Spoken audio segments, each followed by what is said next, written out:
Good afternoon to our guests and panelists. I'm Mike Lenz, Associate Professor of Urban Planning and Public Policy and Associate Faculty Director of the UCLA Lewis Center. At the Lewis Center, we study how people live, work, and move, particularly in the Los Angeles region. And we're here today to talk about the live part and how people are living in the context of COVID-19 and the renter crisis. I'm proud to say that I'm a co-author of the study that we'll be discussing today that I believe yields important insights from a survey of 1,000 renters in Los Angeles County, where our aim was to better understand how the income losses stemming from COVID and the limited government support to fill that gap is affecting the ability of renters to pay for their housing and the alternative arrangements people are making in addition to potential consequences in front of them when they cannot make those payments. The stars of the show today are Liam Dillon of the LA Times and Professor Mike Manville, also of UCLA. To introduce Liam, he is a staff writer again for the LA Times, where he covers issues of housing affordability, neighborhood change across California. He's also the co-host of Gimme Shelter, a podcast about the California housing crisis that, of course, predates COVID. And last year, he moved from Sacramento to LA to more fully understand and experience the crisis for himself. Liam's reporting has been a critical source of news and analysis about the housing challenges that we face here in California. And I personally am very happy to see Liam and very happy to have him joining us and help to moderate this event and this discussion with Professor Manville today.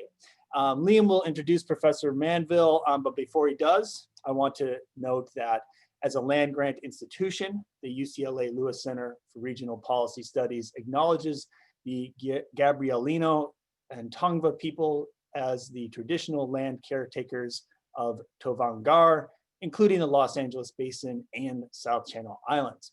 So I now hand it over to you, Liam, and put this discussion in your very capable hands. Well, good afternoon, everyone. Thanks for having me, and I'm very excited to be here to have this very important discussion. This has been sort of understanding the stress that renters are under in Los Angeles and California, and even around the country, has been one of the most important issues that we've been trying to track at the LA Times since the pandemic began, given the stress that renters in LA and California in particular were already under for a very long time because of high rates of unaffordability and the high costs of housing that was really not really being well abated even up until now. And so excited to hear Professor Manville's presentation, and I'll just give a brief introduction of him before turning it over to him, and then we'll have our conversation afterwards. And a reminder that at the end we will have time for audience questions, so please make sure to put them in the chat, and we'll get to as many of them as we can. And so Professor Mike Manville is an associate professor of urban planning here at UCLA Lusk Center and an affiliate of the Lewis Center. His research and teaching both focus on the relationships between transportation and land use, and his recent publications include a call to end single-family zoning, the motivations of growth revolts in Southern California, and the potential impacts of congestion pricing, and among many others. And so with that, Professor Manville, let me turn it over to you for you to give an overview of some of your research in this area. Thank you very much. Thanks, Mike Lenz, for the introductions, and thanks, Liam, as well, for the introduction and also for being here. We're thrilled that you could help moderate this event. As Mike mentioned, this is what I'm going to talk about is sort of a high-level overview of this report that you see on your screen that we put out maybe about 2 months ago now, or 6 weeks ago, which is about the struggle facing renters in Los Angeles as a result of COVID-19. And my hope is to talk for 20 to 25 minutes and hit the high points, and then have some time for Liam to weigh in, and also for everybody in the audience to ask questions and so forth, and have a little bit more of a discussion. And so very quickly, before I jump into the material, there's all sorts of people to thank. First of all, Mike Lenz alluded to the fact that he is a co-author on this report. I just want to also acknowledge Paavo Monkkonen and Richard Green. Paavo, a colleague of ours at UCLA Lusk, and Richard over at USC. We got excellent research assistance from 2 doctoral students, Miriam Pinsky and Xavier Kwai. We also got great assistance in part of the survey from the staff at the Lewis Center, particularly Shane Phillips and Maddie Brosen. And then the all-important is the people who paid to make this happen. The California Community Foundation, the UCLA Institute for Inequality and Democracy, the Dean of the Lusk School as part of their COVID-19 Rapid Response Research Program, UCLA's Ziman Center for Real Estate, and USC's Lusk Center for Real Estate. We are deeply in their gratitude. Okay, with that out of the way, let's talk about the substance of this. So I think that, as Liam mentioned, once COVID hit, and there were many things to be concerned about, but a lot of us who work in housing became very concerned about the fate of renters. And you can just look around and see that there was a lot of news coverage, including this headline on the right from the LA Times, which I believe is one of Liam's stories, early on about the fact that both renters and landlords were really concerned that because of the job losses associated with shelter-in-place orders, a lot of tenants were not going to be able to pay their rent, right? And what was this going to lead to? Was it going to lead to evictions? Was it going to lead to massive debt? Was it going to lead to stress? Was it going to lead to all these things? And so essentially, the researchers at UCLA and USC got together to try and answer some of these, some of these big questions. And I'm going the wrong way here. Right, and just broadly speaking, what we wanted to know was, how are tenants coping? How prevalent is non-payment really? You heard estimates that, occasionally that 50% of renters weren't making their rent, or 60, or was it 15? Who is this non-payment affecting? And then lastly, how are the landlords reacting to it, right? And so to think about this, I think that the sort of conceptual way we approached this problem was first of all to think about what makes renters vulnerable. And I think it's useful to think about this in 2 ways. One is the attributes of people who rent, and the other is there's attributes of renting itself. And if you think about the attributes of renters, a hallmark of renters in the United States is that they have low incomes and low savings, right? That the median income of renters in the United States household income is about $40,000, and for homeowners, it's almost double that, it's $78,000. Almost no one saves in the United States. It's an ongoing problem, but the median savings of a homeowner is about $3,700, and the median savings of a renter is $0. And the issue here isn't that all renters are low income. There are affluent renters. It's that most low income people rent, right? That almost the entirety of the bottom income quintile in the United States is renters. And then lastly, right, really when we think about COVID, it's just the fact that lower income people are much more likely to lose work and income during recessions. Folks like me are very fortunate, and even a dramatic contraction of the economy just makes me work at home. Lots of other people have much more vulnerable jobs. Those folks tend to rent. So that's the attributes of renters. And then we have attributes of renting, right? And one is just that when you're a renter and times get tough, in some ways you have fewer options, right? If you own your home free and clear, you just don't have a housing payment. Even if you are paying a mortgage, you have at least partial ownership of an asset, and you might be able to rent it out to make some money. You might even, if worse comes to worse, be able to sell the house. And renters don't have that. Renters also tend to have less legal protection. You can be foreclosed upon if you own a house, but that's a more involved process with more built-in protections than someone evicting you. And I should point out that when COVID started, a lot of jurisdictions as well as the state put in place some measures to protect tenants against eviction if they didn't pay their rent. None of those protections prevented you from eventually being evicted if you hadn't paid your rent. That's the key point I want to focus on here, which is to say that laws passed in Los Angeles and decisions made at the California state level said that if you didn't pay your rent, you couldn't be put out of your house immediately, but you would eventually be responsible for paying your rent back.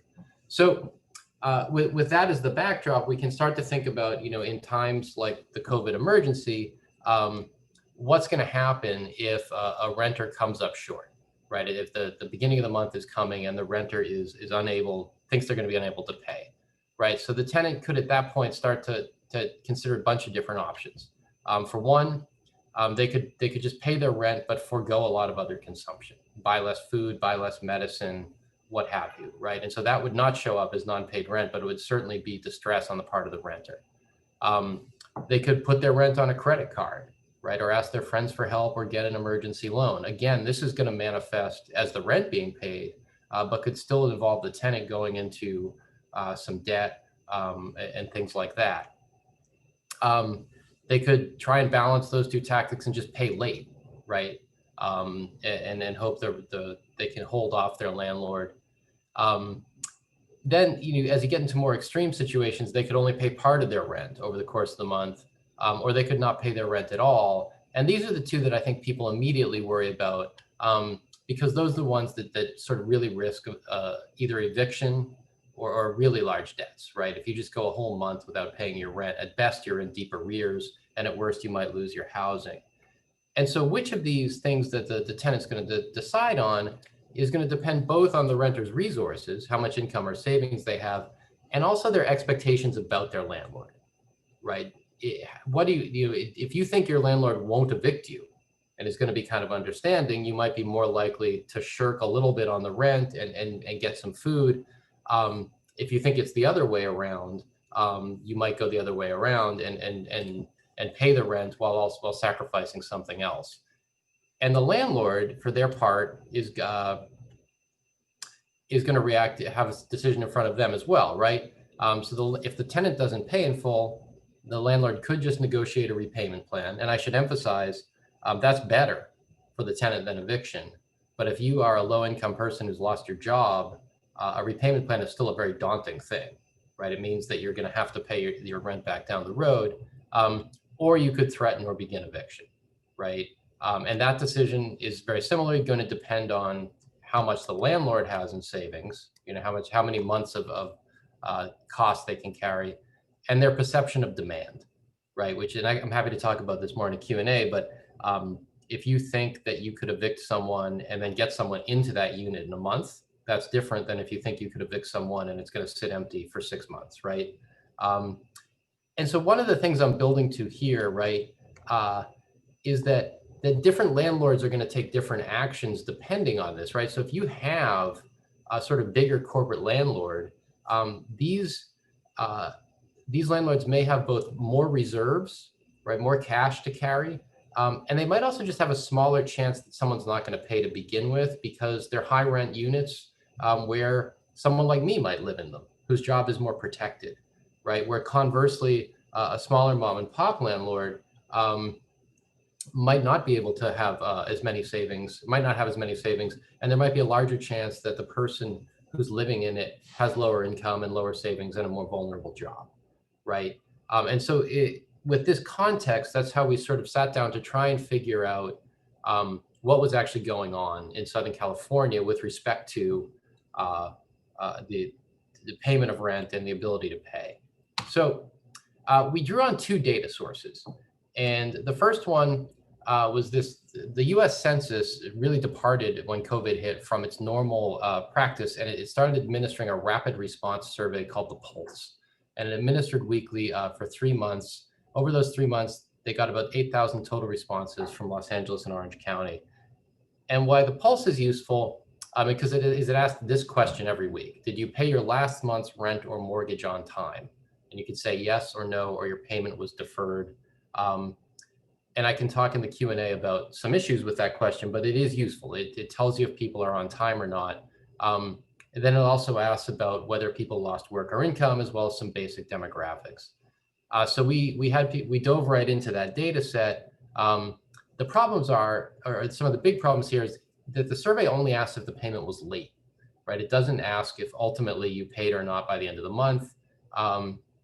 It also doesn't follow tenants over multiple months, so it's very hard to tell if anyone is in multiple months of arrears, which would be a really big problem. And there's no information about what type of unit they live in, how much their rent was, how their payment was made, whether they were threatened with eviction, and so forth.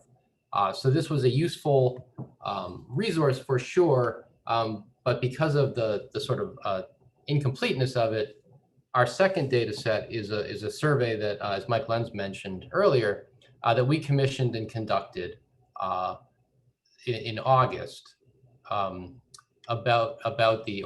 July, This is an original UCLA USC survey of 1,000 LA County renters. It was conducted by a firm called Soapbox Sample, who has a lot of experience with this. This survey is smaller. It gets only 1,000 responses, and it's a little less representative than the Pulse, and I'm happy to talk about that in the Q&A, but in short, we did not get as many older renters as I think we would have liked. But there's a lot more detail, right? Because we designed it to answer these questions. And so we basically, from each respondent, collect 3 months of data. Was rent paid in full or in part? Was it paid on time or late? If it wasn't paid, have you entered into a repayment plan? Have you been threatened with eviction? Has an eviction been initiated? How do you normally pay and how are you paying now? Did you use cash, loans, credit cards? What type of unit do you live in? What type of landlord do you have? How much is your rent normally, et cetera, et cetera. And so this gave us a little bit more insight into how people were actually doing. So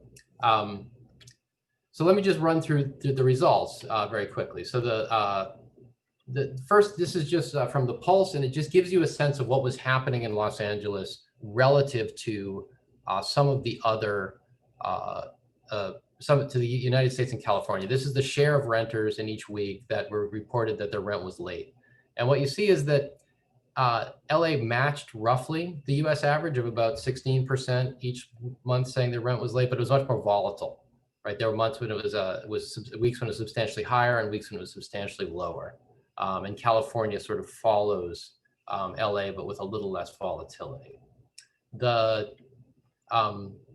If we break this down by race and ethnicity, what we really see is that this was substantially a crisis of Black and Hispanic renters. Blacks and Hispanics were much more likely to report being behind on rent, and that was especially so, and especially for Blacks, very early in the shelter-in-place order. Whites and Asians were below the overall average, although Asians started to climb at the end. It was also the case that income substantially predicted lower income renters were much more likely to report being behind on their rent. So I don't want to spend too much time on the Pulse, but we did throw a bunch of stuff into a regression analysis to see what predicted being late on rent. And the basic takeaway here is what you can see. These are odds ratios. They show the odds of being late on rent in a given week relative to a base, sort of a control group. So lower income renters are much more likely, 1.5 times as likely as affluent renters to report being late on rent. Blacks are 2.5 times as likely as whites to report being late on rent. Hispanics 1.5 times as likely. But the big takeaway is over here on the far right, because this is going to come back to this point. Nothing comes close to the impact of having lost work or lost income, right? That if you lost employment income, you were 4 times as likely as other people to report being late on rent. And that makes sense, right? It's intuitive. We shut the economy down, but it really is important to see that magnitude of how big it really is and how much it seems to matter. A final point I'm just going to make about the Pulse is that it asks a bunch of questions about how households are doing. And if we look at tenants who are paying late, tenants that are paying on time, and homeowners and compare them across these problems, we just see that late payment is correlated with much more than just a concern about housing. That these folks are much more likely to report being depressed and anxious, to report physical health problems, and to report difficulty getting food. So there is a constellation of problems that arrives, in part because you can't pay. That obviously is going to contribute to depression and anxiety, but also because your efforts to pay compete with your other needs, right? And so we see that, and we also see that these numbers are notably higher for paying tenants when compared to homeowners, right? Going back to this idea that renters are pretty vulnerable and that sudden burdens on them are harder to handle than they are for homeowners who might have a little bit more security. Okay, so that's the Pulse. Now let me talk about what we found out when we surveyed these 1,000 renters. So first of all, the big question that we wanted to know is who's making rent? And I think the takeaway here is that we found lots of payment, but we also found some real problems. That most renters, about 78%, were able to pay in full and on time each month, right? So that really is, when you consider the amount of unemployment that hit our renter population, a testament to their resilience. But, right, that means that 22% were paying late in at least 1 month, and that of those, right, about a quarter had managed to pay each month by month's end. And so what that meant was that roughly 17% of renters didn't pay in full in at least 1 month, right? They might have paid partially, but they didn't pay in full. About 7% of renters, and because this is a sort of a representative sample of LA County households, that's about 137,000 renter households, didn't pay at all in at least 1 month. And then a very small share, 2%, but nevertheless, that's 40,000 households, didn't pay any rent in any month. They were, at the time of our survey, 3 full months behind on rent. And these were overwhelmingly the poorest households. They were twice as likely to be in this group. So yes, it's good that we had 78% paying for sure, but this other 22% suggests some real economic and financial problems. If we look at who these folks are and where this is happening, one thing we see is that non-payment was much more common among tenants who were renting from friends and family. Tenants renting from friends and family, they're only 12% of our sample, but they were 25% of the households that couldn't pay. And large landlords, in contrast, were underrepresented. This probably goes back to that sort of selection bias in the decision-making process that I talked about earlier, which is to say that if you're living in one of these big buildings, you might just be more affluent to begin with. And also that if you're renting from friends and family, you might reasonably assume that they're going to take it a little easier on you if you go to them and say you can't pay, right? There were big racial gaps in late payment, and just as we saw in the Pulse. Noticeably, so the Pulse didn't ask about non-payment. Those racial gaps are a little bit smaller when it comes to non-payment. They're still noticeable, but they are a little smaller, and they get smaller as you get down to the most serious form of non-payment, which is at the end of the month comes and you haven't paid anything at all. So the racial gaps are there, but when we look at non-payment, they're a little bit smaller. Okay, so the big gaps, and this is again lining up with the census data we saw. We have a little more detail that the big predictors of not being able to pay your rent in part or in full are you lost your job, or you lost work hours, or you got sick with COVID. Not too many people in our sample got sick with COVID, but those who did were much more likely not to pay, as were those who lost work.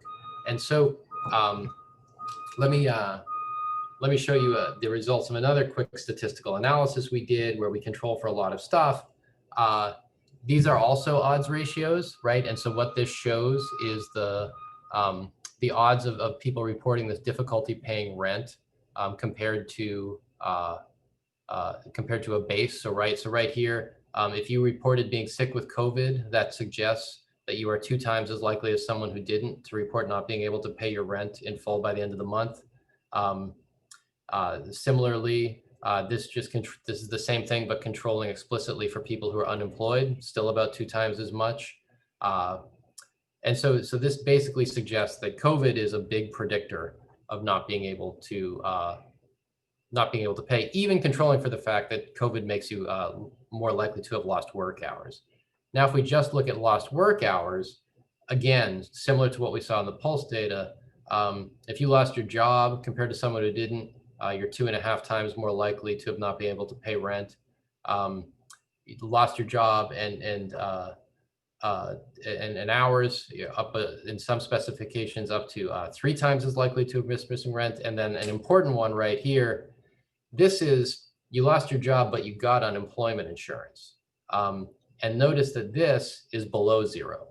That means that actually this has a strong mitigating effect, that you're more likely to have paid your rent and not gotten into this distress if you were able to collect that unemployment insurance. And so some takeaways here, right? That what these regressions show, that what matters, losing your job, losing your hours, losing your income, getting sick with COVID, all these predict not being able to pay rent. Getting help from the government predicts that you're able to make your rent. That is probably not that surprising, but it seems like it might be surprising to some people in Washington. What doesn't matter in these regressions, right, is the level of your rent. And your race and income also don't show up as mattering in these. I'm happy to talk about that, why that might be the case in the Q&A, but I think it might have to just do with a smaller sample size for these regressions. But where it really pops out is the hours and the work. So now let's look at what happens to the households that weren't paying. Most, I would say, a great majority of these report having at least discussed or entered into a repayment plan with their landlord. Let me emphasize again, this is highly preferable to having someone that's threatened to evict you, but it does not mean you're out of the woods, right? You are now on the hook for repaying this rent somehow, and chances are, given the way our sample looks, you are a low-income person with few savings who doesn't have a job, right? So repayment is a daunting task. About 15% of our sample, which would translate to about 98,000 households, report being threatened with an eviction. About 5%, 40,000 households of the people who weren't paying, they report having an eviction initiated against them. Now, again, because of the way California law is, that eviction was probably just sitting in a courtroom somewhere, right? It wasn't being acted on, but it was still hanging over these folks' heads. If we look at now, the sample of people who report having an eviction initiated or threatened against them is small because fortunately, there are not too many of them and our sample size is small. So I don't want to get too confident about what we see in patterns of this. But with that caveat aside, we don't see any differences in eviction threats or eviction initiations by race or income. What we do see, and again, it's somewhat intuitive, that eviction threat is much smaller among these, is much larger among these smaller landlords. And that might just go back to the fact that they have a harder time carrying these costs. And that's even controlling for non-payment, right? It's just, if you look at just the people who didn't pay, a smaller landlord is much more likely to have initiated a threat. The biggest management companies initiated no threats at all, at least according to our survey. And you can kind of see that here, that renting from family members or friends or mom and pops generates a lot more threats and actions than renting from a rental company. And there's a small handful of people who just understandably weren't sure who exactly they rented from. So last point I want to make is that even a lot of households that are paying in full are in trouble, right? And this comes through, and you can see it in this graph. We asked people how they were making their payments, regardless of whether they paid in full or not.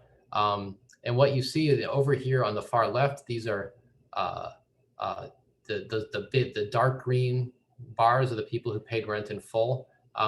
Over 20% of those have still dipped into their savings to pay rent. Over 10% report needing help from friends. Just under 10% report having to use a credit card, and just under 10% report having to take out some payday or emergency loan. When we get into these other two bars, which is the folks who were late in at least 1 month or didn't pay in full in at least 1 month, all these methods become much more common, right? And you see over 60% of the folks who couldn't pay rent completely are taking money out of their savings. Almost 40% are using a credit card. Over 40% are taking out a payday loan. And so what this says is that just looking at people and their ability to make that rent, we should not mistake that for an absence of financial distress. What this suggests is other kinds of debts that are not immediately evident, other kinds of stresses and anxieties. Okay, so again, I don't want to talk for too long, so let me just see what we learn from this, right? And I think the takeaway we have from this is that what COVID gave us was an income crisis on top of a housing crisis. And what I mean by that, housing in Los Angeles is far too expensive, and it has been for a while. But that is not the trigger of this COVID-related tenant distress. The trigger of that distress is overwhelmingly caused by sickness and especially loss of income or loss of work hours, right? That with another way to put this is that the rent didn't change during this time. What changed was people's ability to pay. And so that has led people to be unable to pay. And also less, we don't want to overlook that even many tenants who aren't in arrears are losing their savings. They're going into debts that can be extremely hard to come out of, payday loans, credit cards, things like that. They are drawing on the goodwill of their families who may themselves not be in great financial situations.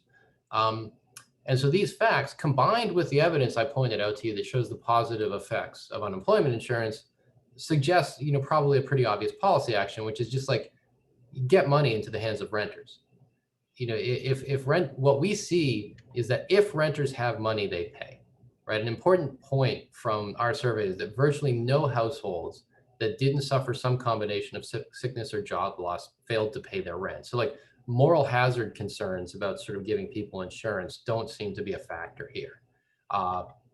And so just to close on that, all sorts of solutions can get thrown around, but what we see is that the problem here is a lack of income, that if people have income, they do pay. And if they pay, the problem goes away on both the renter and the landlord side, right? And I think if you don't do that, this is going to continue. And a great fear that we have is that our survey closed at the end of July, right when unemployment insurance expired. And so the landscape may have gotten grimmer since then. But thank you for your attention, and I'm happy to field questions, and I look forward to talking to Liam. Great, thanks. So the first question I want to ask was actually something that came from the audience, is a request to make these slides available. I assume that's not a problem, but I'm sure we can send that out. Great, okay, perfect. So I want to try to first start by contextualizing your research compared to other places. And so obviously you focus specifically on LA, but I'm wondering if you have a sense of how LA compares to what's going on in the rest of the state or other regions across the country, and whether you think folks are doing better or worse here than elsewhere. Yeah, it's a great question. I think the biggest comprehensive way we can get context is through the Pulse survey, right? Because it was administered for the whole country. It was administered for the 15 largest countries. And LA seems to be in line with those estimates for what the Pulse measures, which is that you report paying late. I don't personally think that's a great question for a couple of reasons. One, just being late is a telling metric of not having paid, but if there's a huge difference between you got that money and at the end and you didn't.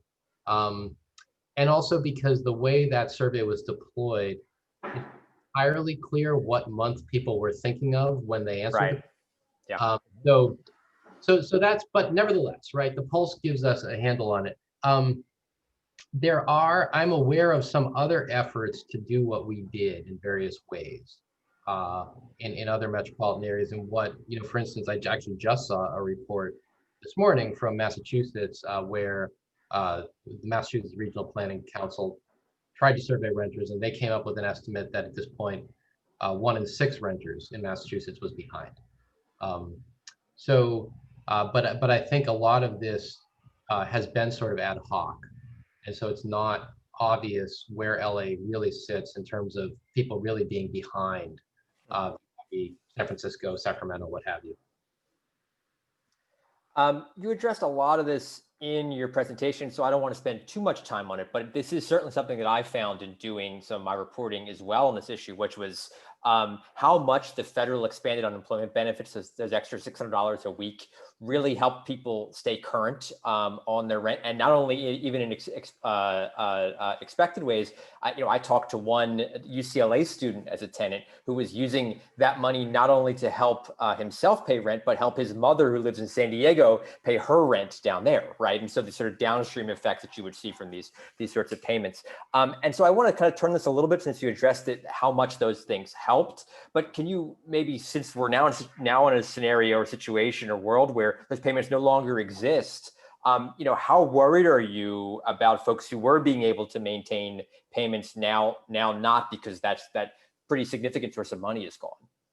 Extremely, right? I mean, I should also say that there's reason to think the effect I showed you of the unemployment insurance is sort of artificially low, simply because at the time,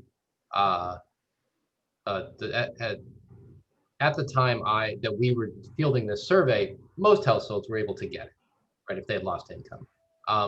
And so that's, just the way that the regression works out. You might get a slight bias because there's just not a lot of people answering no, and so that sort of challenges your variance. And so if you move into a situation like August, where a lot of people now can't have it, again, it's just, and your example of the student is a great one. Like, this money does work in so many different ways, because the fundamental problem that you face when you suddenly lose your income, that your costs don't disappear, and now you start having to make really bad decisions, right? There's decisions where there's no good outcome. Do I short my landlord a little bit? Do I buy less food? Do I buy less medicine? Am I not able to help my relative who I usually help? And then they end up shorting their landlord or whatever. It is one of the things that I think is so frustrating to us, is that from a textbook perspective, this is a problem with an obvious solution. Just like carpet bomb the country with money, right? And not doing that is such involves so much needless pain, material pain, as people suffer sort of material consequences, and as the Pulse data shows, that emotional and mental and psychic pain. A lot of people suffering tremendously in multiple ways and totally unnecessarily. Yeah. And maybe we could speak to that a little bit more, because it's, again, not all folks who lost their jobs were entitled to those unemployment payments. Thinking particularly about undocumented workers who lost their jobs are not eligible for that. How did you take that into account, or did you look at that specifically in your research? No, we had a question in there that asked people if they had received the $1,200, right? Okay, the stimulus money. Yeah. The stimulus money. Yeah. And that is, that can be a proxy for either you actually make a lot of money and you didn't qualify for it, or you have an undocumented person in your household. And so between that and the unemployment insurance, that probably accounts for a lot of the folks who reported losing a job and not getting. Of course, what our analysis shows is they're much more likely to have not been able to pay their rent. But there was no way to sort of, in that instrument, directly get at it. But you're absolutely right. I mean, in one thing that could potentially make a place like Los Angeles in worse shape than some other metropolitan areas. Right. The sheer number of households that have an undocumented person, they're not going to get the stimulus, and chances are they have no backstop if they lose a job. Yeah. Let me ask you, talked a lot in your presentation about folks who are relying on savings or going into debt, or their family members to use and using that money to pay. Were you surprised by that? And then as a follow-up to that, do you think that's sustainable? So I was surprised by some of the magnitudes. Yeah. And I think all of us were. That I think when we tabulated, especially those emergency loans, we all kind of raised our eyebrows, because those are extremely high interest loans. So you're talking specifically about payday lending. Payday loans, yeah. Yeah. Yeah. So and the credit cards, that's that for many landlords, that's always an option that just most tenants just choose not to do, because it's extra fees and so forth. It's not sustainable. It's in any way, right? So most people's savings are quite finite. So just dipping into your savings account is only going to get you so far. The fact of the matter is that most people who are in the income brackets where we saw most of this distress happening, chances are they have families who are in the same income bracket, so you can only draw on them so much, right? Right. Yeah. People feel bad about it doing it too. And then when you get into the credit cards, that's also high interest. The fact is, it's sustainable in the sense that you can run a credit card debt for a long time, but it has really bad consequences. Sure. So I think that no, it's not sustainable, and really the longer it goes on, the worse situations people get themselves into. So there've been a number of like local eviction protections. There's state eviction protections. There's federal eviction protections. They all kind of offer a different series of things. I think in theory, at a very high level, at the state level, for non-payment, you really, unless if you're making minimal payments, like a quarter of your rent, you really can't, under this law, assuming it works out, get evicted until the spring. But I'm wondering if you can evaluate how much these eviction protections are helping or have helped. And how much you think they're helping, or they're helping tenants? So they're very important, right? They're important both for, I think one of their initial justifications, public health. Like, even if you're a hard-hearted person who cares nothing about these tenants in a time when we need people to be staying at home, you can't be putting people out on the street.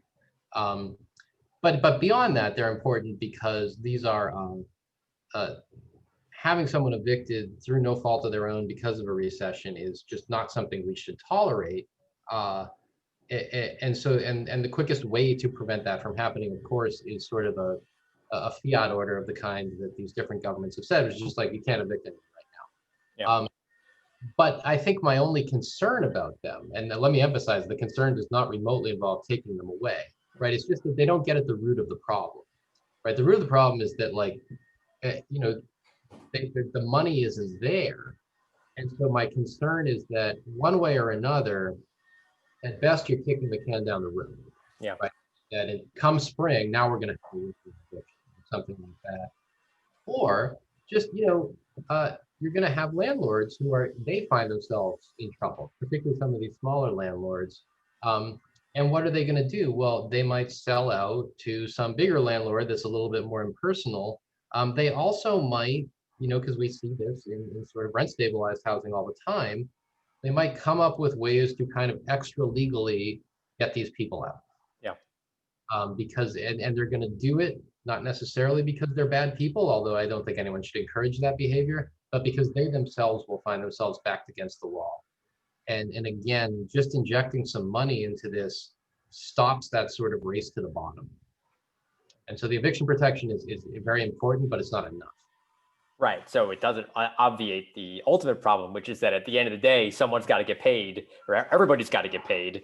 And without money, no one's getting paid. And then you can have all sorts of downstream effects and problems as a result of that. People don't act as their best selves when they have no money and they're worried about it. Yeah. Right.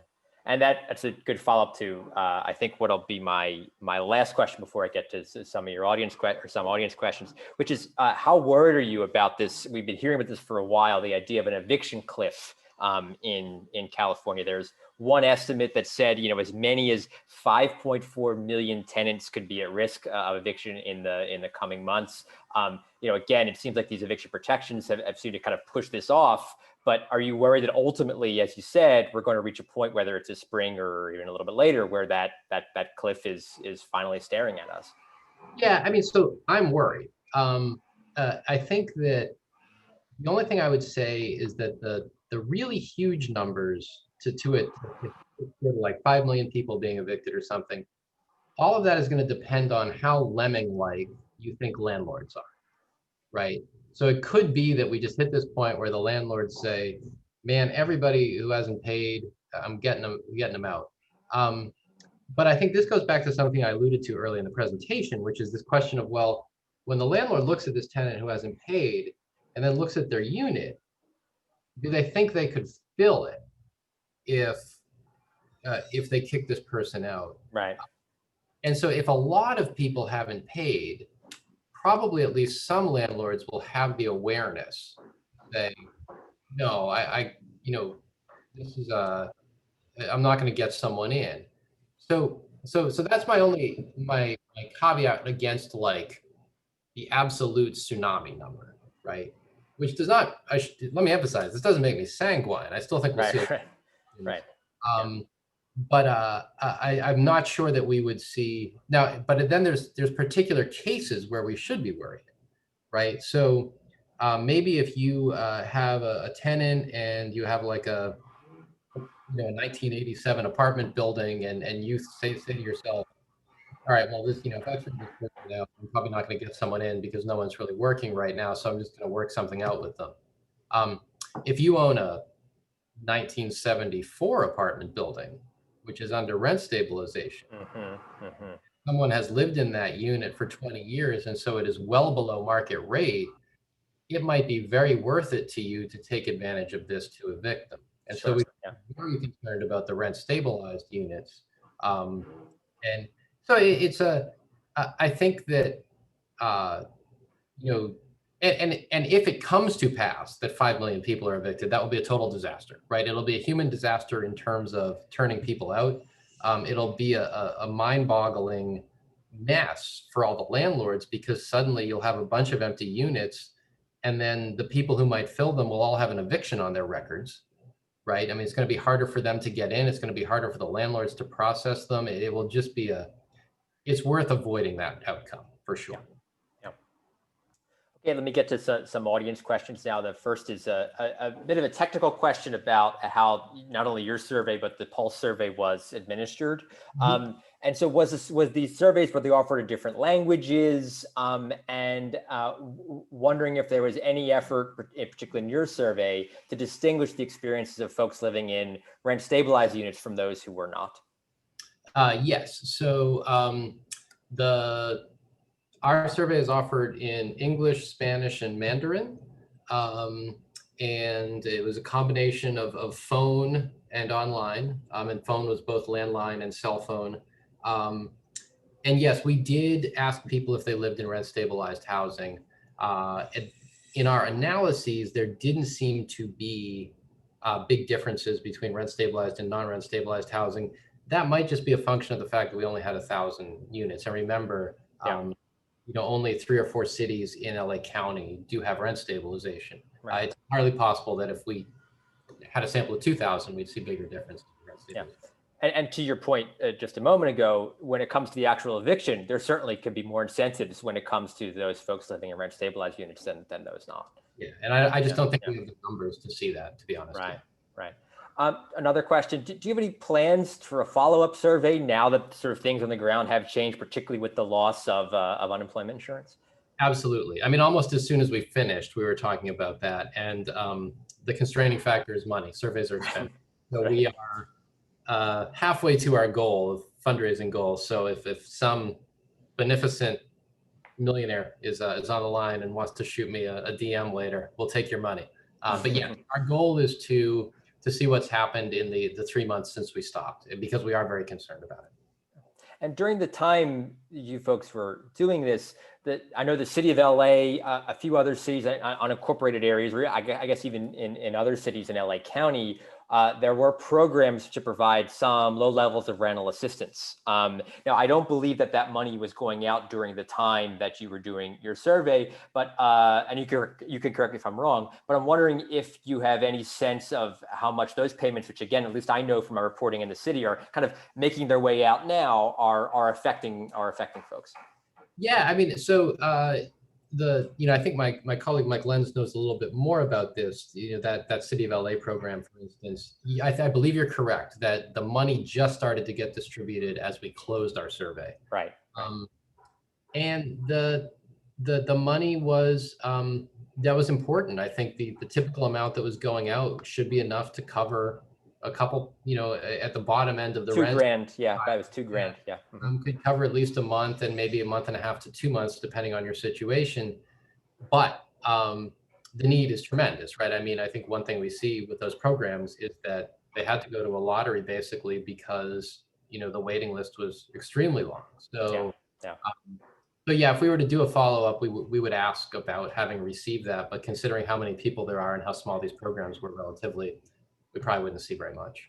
Yeah, and just for context on that, if I recall correctly, it was 250,000 households in the city of LA asked for that money, and 50,000 got it, right? Were eligible for it. So a huge, obviously, disparity in the need versus the actual outcome. And that, that's $100 million. I mean, a significant sum of money for the city to put out. So absolutely. I mean, it really comes back to this point that is sort of frustrating to acknowledge in this day and age, but this is like, you need the national government. Right.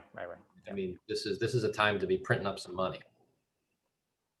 A question about going back to folks who are taking on debt to pay their rent.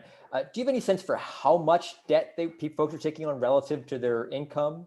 And any predictions for how long tenants can hold on and how ultimately this could affect income inequality in the region? So we do not know like how much money was being put on the credit card or something like that. So that was just not a question we were able to ask. Yeah, I would hesitate to say, but I mean, it's all bad, right? I mean, you're talking the best credit card interest rate you can get is like 16%, right? And most of them are higher than that. And payday loans certainly are known for just, atmospheric interest rates. In terms of what it will do for income inequality, it's not so much income inequality, right? I mean, it's sort of it's just an inequality in lived experience. Because your income is just sort of your wages and earnings and so forth. And so the real problem there would be the fact that you lost your job because of COVID, right? Which is also something did not have to happen, with things like a paycheck protection program that we could have done better. But what might happen as a result of our inability to help people pay their living expenses isn't necessarily that income inequality rises. It's just that we will have an entire group of people who find their lives in our region just unbearably difficult. And that's not going to show up in an income inequality statistic. It's not going to be there in a Gini coefficient or something. It's just going to be there in the sense that they have to struggle to do things that other people are able to do with relative ease. If this gets so bad that more of our lower income neighbors have to just leave our region, then somewhat perversely it could reduce income inequality, right? But that would not be a good sign. Yeah. You have made it so that people of very low incomes cannot live here at all. Right. Yeah. Even exacerbating what's going on now in that regard. Yeah. Exactly. Or what has been going on for years because of the high cost of housing in that regard. Very, very true. Very true. Yeah. Let me ask a somewhat different question. The major housing issue on the ballot statewide in November is Proposition 21. That's an initiative that would allow local governments to expand rent control. There was a similar measure that failed 2 years ago, but now we're kind of in a different sort of world. 2 years ago, certainly to a certain extent now, we're still feeling, continually rising rents and that sort of problem. But now, you are seeing rents declining in a lot of major markets in LA, San Francisco in particular. But at the same time, a really bottoming out of incomes because of job loss related to the pandemic. And so I'm wondering, any thoughts on how you think the passage of Prop 21 or its failure might affect the condition that tenants find themselves in now? Yeah, I honestly don't think it would do that much relative to what we're talking about here, right? Yeah. That what a typical rent control law does is either a very extreme one would just fix the rent where it is, and a more typical one in California would control the rate at which it can appreciate. And so right now, as you mentioned, most rents are stagnant or even going down. So the controlled rate of appreciation wouldn't matter that much. And then you could fix the rent, right? And that would, the economist in me is always going to think of a few problems that would come up with that. But setting those aside for the moment, that's not the actual issue right now, right? That if you have no income, it doesn't matter if the city has controlled your rent, right? Because you still can't pay it. And so unless the rent control that was adopted actually cranked the rent way down from its current rate, which I'm aware of no rent control program on earth that has ever done in a meeting, then it would probably be somewhat orthogonal to the issue at hand, right? And that's not to say there aren't good and bad arguments for Prop 21, right? But if we're talking about tenants who have been badly affected by COVID-19, it's going to be a little bit tangential because what they really need is the income, not a controlled rate of appreciation on their rent. Right. Let me just go back to that question. I mean, is there any, what's the perfect, I guess in your mind, income generator or money generator? I mean, you mentioned before it should come from the federal government. Are we talking about doing expanded unemployment benefits again? Are we talking about things like direct payments to either tenants or to landlords? Is it just unrestricted money like another, but perhaps larger stimulus check, or perhaps recurring stimulus checks? What do you think of these sorts of ideas is kind of the best that would address this situation? Yeah, so, I think there's reasonable disagreements over what ideal would be. In my perfect world, bigger unrestricted stimulus checks that are not, it was incredibly counterproductive and mean-spirited to not allow undocumented workers to have these. I mean, like unrestricted. Everybody just gets some money. And I think that's the reason I like that is because a lot of the problems that are happening are because people lost jobs, but not all of them. And some people lost jobs that aren't going to be covered by unemployment insurance. And some people, people's needs and their priorities are going to vary. They're going to vary both by what's most urgent to them, in terms of what they have to spend money on, and vary by the level of forbearance and whatever other agreements were worked out with their landlords, and vary by how they've been dealing with this crisis so far. Right. So giving money to landlords doesn't help the person who has run up credit card debt. They need the money to pay their credit card company. And giving money to landlords doesn't help the person whose landlord was actually being kind of cool with them. Right. That person might need their money for food or something like that. And so I do think, again, the economist in me is going to pop out. People do know best, like what they need. And they were doing fine, or they were not fine, but they were managing those decisions before when they had their income. And the only thing that changed is they lost their income. So I would love to see a program of bigger, more generous, more frequent stimulus checks until we find our way out of this. Okay, so I think we're out of questions, and I want to thank you, Mike, for sharing all your research, and I really enjoyed the conversation. And thank all of our attendees. And as you said, you are going to make the slides available for folks. And so we'll be able to have a further debate discussion. So thanks everyone again for attending. Thank you.